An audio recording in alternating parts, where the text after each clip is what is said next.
E olha só, acho que é o gancho perfeito aqui também para nós já darmos o tom da próxima discussão importante. Aproveitando que é feriado, tem gente até roubando o colchão para ter um soninho um pouco melhor. Muita gente, evidentemente, aproveita essas folgas para dar aquela compensada no sono e, enfim, atualizar ali o seu ciclo circadiano, tá certo? Seu ritmo circadiano. Nossa psicóloga querida, já colunista aqui, amiga de primeira hora, nossa querida doutora Lala Fonseca, presente aqui com a gente para discutir a importância do sono, que muita gente acaba preterindo, não por vontade, mas pelas imposições aí do dia a dia. Bem-vindo, minha querida Lala, como é que você tá? E conta pra gente. Ótima! Deu para dormir um pouquinho mais hoje no feriado? Deu para dormir um pouquinho mais. Hoje deu para dormir um pouquinho mais, conseguir revigorar um pouco. E dormir mais cedo também, acho que isso faz muito bem para a nossa saúde. Eu gostaria de poder dizer o mesmo, mas no nosso caso aqui, não é o caso. Não. Bom, será que dormir mais no feriado, minha querida doutora Lala, será que nos causa mais cansaço ali, principalmente quando é no meio da semana? Dá aquela desregulada? Vamos lá, né? Na verdade, assim, dormir demais ou dormir de menos, ele afeta todo o equilíbrio do nosso organismo. O sono é um dos principais pilares da nossa saúde. Então, além do desequilíbrio do humor, tem um efeito na pressão arterial, o cérebro, né, reseta no dia seguinte, processa essas memórias para o próximo dia. Tem um efeito no nosso metabolismo, tem um desequilíbrio, né, dormir pouco ou dormir demais faz a gente engordar, né, a gente acaba ficando também, né, a longo prazo com uma baixa de testosterona, e isso leva muitas vezes os homens a buscar mais tratamentos de sono, sabe, aquela barriguinha que fica pontuda. Então, a gente precisa dessa rotina de uma forma regular. Se a gente dorme muito num dia, vai acabar desequilibrando, como você falou, o nosso ritmo circadiano. E aí a gente vai acabar tentando compensar. Então, depende. Se você estiver em privação de sono, né, isso já significa muito tempo sem dormir, algum tempo sem dormir, dormir 4 horas por noite ou mais de 24 horas sem dormir, vale a pena dormir de 60 a 90 minutos a mais. É impressionante, né? Eu queria te ouvir, Paulo. Você está esboçando aquele sorriso, está escapando. Descobri de onde veio minha barriga agora. Hã? Descobri de onde veio minha barriga. É isso, cara. Dormir mal, engorda, deixa o cara estressado. Não é Totalmente. o fast food, é o sono. Porque eu durmo muito mal. Ontem mesmo eu fui na academia 9 horas da noite, cheguei de Brasília e falei, vamos na academia um pouquinho. Aí caí na besteira tomar um pré-treino. Mesmo a minha esposa falando, não toma, você já não dorme direito, vai tomar essa porcaria aí. Não. 3 horas da manhã eu tava olhando pro teto. Café também. As pessoas não prestam atenção no café, no pré-treino. Já a própria academia, né, para algumas pessoas ajuda a lidar melhor com o sono, mas a grande maioria aumenta esse cortisol e faz com que a gente não durma bem. Agora, juntar isso com um energético, com um pré-treino, com um café, doutora, é a pior qualidade de sono. É melhor treinar pela manhã? Eu treino 6h20 da manhã. Ontem eu caí na besteira de às 21 horas. Então eu durmo uma noite bem e uma outra mal. Uma noite bem e uma outra mal. É difícil aí. É difícil. O ideal, sim, para o organismo e para a gente se manter mais disposto, inclusive, seria treinar pela manhã. É claro que a gente precisa de alguns ajustes na vida para a gente estar desperto e ter forças, né? Mas seria a melhor maneira de começar, uma das melhores maneiras de começar o dia. Eu confesso a vocês, não foi muito porque eu queria, não, mas desde que eu... no momento que eu tive a honra e o privilégio de poder assumir o comando desse programa, comecei a chegar ali nas sextas-feiras, moído, arriado, já está um pouquinho mais, enfim, encaminhado, e desço ali, subo o sarrafo no sono, dá aquela hibernada ali de sexta para sábado normalmente, e isso tem sido importante também para mim, mas se acorda no sábado completamente desnorteado. Será que tem sono em excesso também, minha querida doutora Lala? E esses efeitos que eu trouxe também estão relacionados com o sono em excesso, né? A gente desregula o nosso organismo. Então, depende, né? Se você tiver em privação de sono, isso significa, assim, algumas noites, 3, 4 horas dormindo ou, né, 24 horas sem dormir. Aí a gente está falando de uma compensação ok de sono. Privação de sono é pouquíssimo sono. Agora, quando você precisa recuperar um pouquinho, aí a gente está falando de uns cochilos de 10 a 20 minutos. Por isso que talvez no feriado, se você dormir 1 hora a mais, no máximo 2 horas, seria o ok, tá? Mas a gente tem que prestar bastante atenção ao que a gente faz ao longo desse dia, né? Se você é ativo no sábado ou se você fica procrastinando a vida. Porque muitas vezes o que acontece num feriado no meio da semana, ou a gente quer fazer tudo que a gente não conseguiu fazer, o que a gente gostaria de fazer, ou a gente acaba inevitavelmente, eu vou arrumar o armário, e aí eu fico procrastinando e evitando, e aí isso aumenta a procrastinação, e no dia seguinte você se sente péssimo, mais ansioso e desequilibrado. Doutora Lala, eu tenho um familiar que sofre de terrores noturnos. Ele junta sonambulismo com pesadelo. Então, eventualmente, durante a noite, ele está reagindo a situações até, às vezes, com um pouco de desespero e muitas vezes acaba acordando cansado. Como lidar com esse tipo de distúrbio do sono que atrapalha o relaxamento durante a noite? Então, ele vai precisar fazer um tratamento, né, relacionado a TCCI, que é a terapia cognitivo-comportamental, para o sono, né, e vai precisar fazer alguns exames para avaliar. O terror noturno é algo bastante delicado, muitas vezes a pessoa nem se lembra de qual era o pesadelo, e por isso que ela precisa trabalhar quais foram os pensamentos e como que está a vida dela para ajudar, né, ela começar a evitar, né, ter o terror noturno, porque ele efetivamente não tem uma qualidade de sono, ele não dorme bem, e aí, provavelmente durante o dia ele tem questões relacionadas ao humor, seja uma tristeza excessiva, seja uma irritabilidade, então a gente acaba tendo sim um estresse psicológico, uma ansiedade e outras condições, né, que afetam todo o organismo, o metabolismo, enfim, o sistema endócrino, a nossa pressão e todo o conjunto da memória do cérebro que acaba sendo afetado. Agora tem uma coisa também, né? Eu sou uma pessoa que fico extremamente irritado se eu não dou aquela sonequinha pós-almoço. Eu preciso desse sono. É difícil. E aí quando vem fim de semana, tudo, a agitação, filho, né? A brincadeira, acaba que eu fico um pouco estressado. Como lidar com isso também e o impacto na saúde mental quando você não tem um sono tranquilo, né, doutora?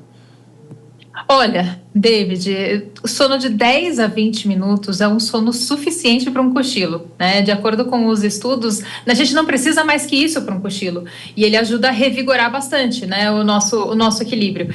Agora, você percebe que está entrando num limite, aí é o momento de você falar, gente, eu preciso descansar um pouco, eu preciso relaxar um pouco, mesmo que seja fazer outras coisas que te relaxem, que te deixem descansar a mente, né? De qualquer outra forma, a não ser o sono, efetivamente. Doutora Lala, até nisso, eu tenho uma situação, eu tenho crises de insônia, assim, pavorosas. Já fiquei 5 dias sem dormir, já fui internada por causa de sono. Eu odeio dormir. Se eu não pudesse, se eu tivesse um superpoder, seria não dormir. Nossa. Eu odeio dormir. Eu acho uma coisa, assim, meio Tem morte. A frase maravilhosa do Frank Underwood, do presidente do House of Cards, do seriado, que ele fala que o sono é das piores coisas que existem porque até os homens mais poderosos precisam descansar e colocar a cabeça para trás em algum momento. Não, e eu tenho isso desde criança, desde muito nova. E eu tenho um pavor nesse assunto, que é assim, todo mundo me fala que para eu ter qualidade de vida eu preciso dormir. Só que eu não consigo dormir. E aí, desde pequeno, meus pais ficavam, vai dormir, meu avô, não, você tem que dormir. Eles não entendiam que eu não conseguia dormir. Então, isso me deu uma certa... não gosto, eu durmo uma média de 4 horas por noite, e quando eu tenho crise, chega ao ponto de eu ir pro hospital mesmo, tomar sonífero na veia. Que isso? Já tomei clonazepam, já tomei outros tipos de medicação, tinha um sono um pouco artificial, mas assim, eu queria entender da senhora, da psicologia, esse medo da insônia. Você está bem? Não. Quanto tempo você está sem dormir? Você está bem? Não, hoje eu dormi 2h30. Mas Sério? isso é normal. Pouco. Isso é Você normal. se sente 2h30, eu me sinto bem. 2h30 até 4 horas, 5 horas é o meu normal. Quando eu durmo muito, quando eu tô triste, às vezes eu durmo muito. E aí, o que acontece? Eu fico com dor de cabeça quando eu durmo muito. Então, assim, o efeito de dormir muito pra mim me deixa um pouco pra baixo até. E eu queria entender, existe também nas pessoas que têm insônia essa relação com o sono que vai sendo cada vez mais conturbada e vai criando uma pressão em que você tem que dormir, você vai conseguir dormir, e isso vai agravando a situação de insônia? Porque eu imagino que muita gente, eu já tratei isso na terapia, mas muita gente que tem insônia tem esse peso, né? Que as pessoas acham que a gente não quer dormir, mas a gente não consegue dormir, aí fica revirando na cama, vira uma situação, assim, muito, muito ruim. E aí, se você puder dar dicas pra isso, porque antes eu ficava tentando dormir, aí eu sofria muito. Hoje, a hora que eu vejo que eu não vou dormir, eu vou fazer outra coisa, vou relaxar, vou assistir um filme, vou ler um livro. Então, eu queria que a senhora falasse sobre isso. Vamos lá. É porque normalmente quando a gente tem um quadro de insônia, a gente faz essa associação, né? A cama com um momento desagradável. Então, o ideal seria, né? Uma dica talvez interessante, primeiro, né? No seu caso, reavaliar e rever, né? Quais os motivos que o meu sono se torna desagradável. Além da insônia, existiu algo, aconteceu algo na minha vida? Agora, fora isso, né? Talvez associar isso a uma higiene do sono, né? As luzes um pouco mais apagadas, a gente talvez associar com a leitura de um livro, sair das telas, o que me provoca ansiedade, será que você não está tomando um excesso de café, que isso vai acabar atrapalhando na insônia?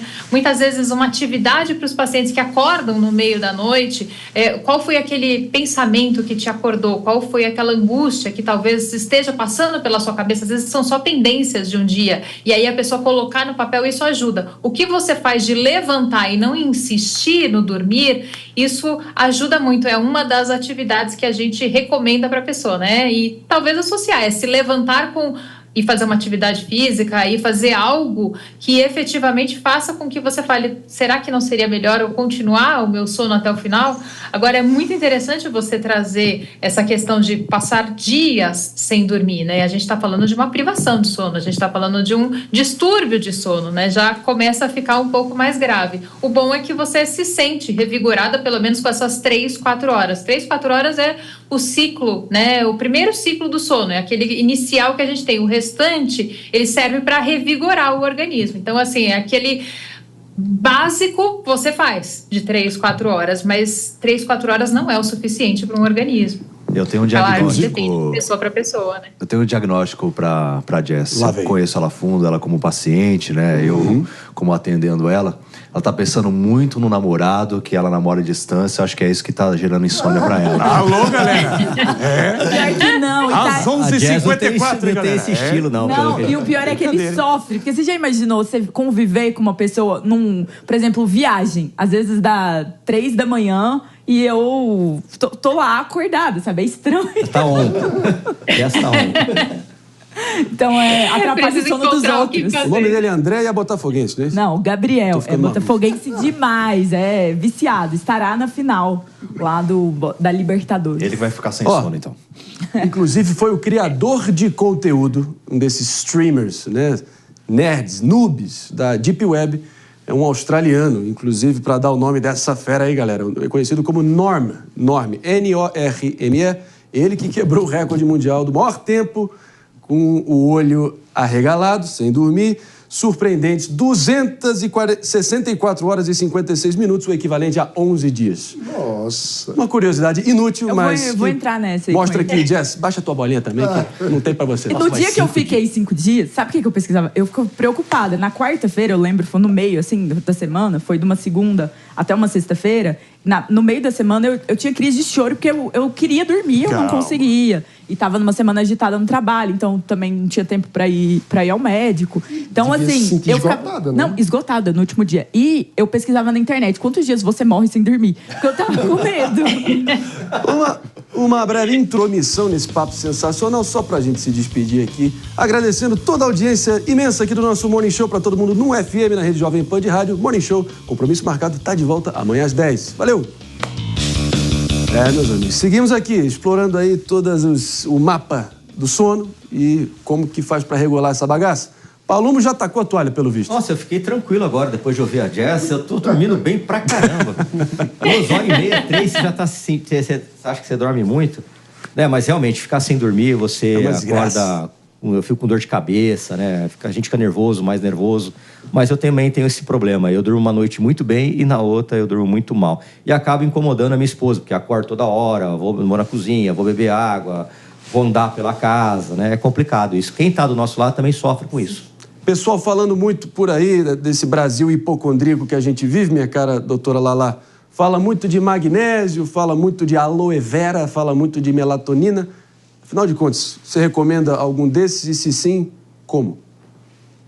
Vamos lá, na higiene do sono a gente pode, né, tomar chás e, enfim, melatonina, se passado, prescrito por um médico e associado, né, aos tratamentos, né, para conseguir entender o motivo pelo qual você não está dormindo corretamente ou não está ideal. Por exemplo, a Jess poderia fazer um exame de polissonografia para avaliar a profundidade do sono dela e o quanto que é, olha só, o quanto que é eficiente o sono dela, né, é recomendado, às vezes, em alguns diversos casos, como, por exemplo, dela, o uso de medicações. Mas, é claro, muitas pessoas acabaram, né, caindo e vão direto para um Zolpidem, que ajuda a pegar no sono rapidamente, mas causa uma dependência e um vício. Então, a gente tem outras alternativas antes. Minha querida doutora Lala Fonseca, você já é parte aqui da equipe do Morning Show, tamo junto. Vem aqui ao estúdio assim que você puder. A gente agradece aí essas dicas mais do que valiosas para o pessoal e botar o sono em dia. Tamo junto, obrigado. Eu que agradeço, obrigada.